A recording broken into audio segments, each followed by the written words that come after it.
తెలంగాణ రాష్ట్రం set eligibility test 2014 పరీక్ష ఫలితాలు విడుదలయ్యాయి. తెలంగాణ సచివాలయంలో డిప్యూటీ సీఎం కడియం శ్రీహరి ఫలితాలను విడుదల చేశారు.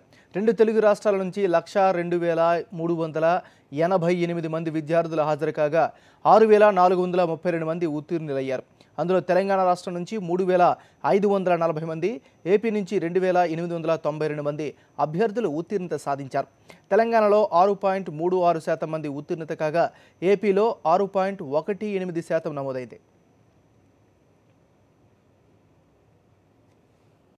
27 సబ్జెక్ట్స్లలో as per UGC norms qualify అయిన వాళ్ళు మాత్రము 6,432 మాత్రమే.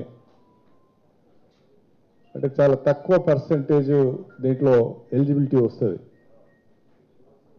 ఆల్ కేటగిరీస్ కలిపి 6,432 మంది విద్యార్థులు పాస్ అయ్యారు. సెట్ పాస్ అయిన విద్యార్థులు నేరుగా పిహెచ్డిలో అడ్మిషన్ తీసుకోవచ్చు, లేదా ప్రైవేట్ ఎయిడెడ్ గవర్నమెంట్ కాలేజెస్లో కూడా, ఈవెన్ జూనియర్ కాలేజెస్లో కూడా వాళ్ళు అపాయింట్మెంట్ పొందాలి అంటే ఈ సెట్ ఉంటే వాళ్ళకు ఇంపార్టెన్స్, ప్రియారిటీ ఇవ్వడం జరుగుతుంది.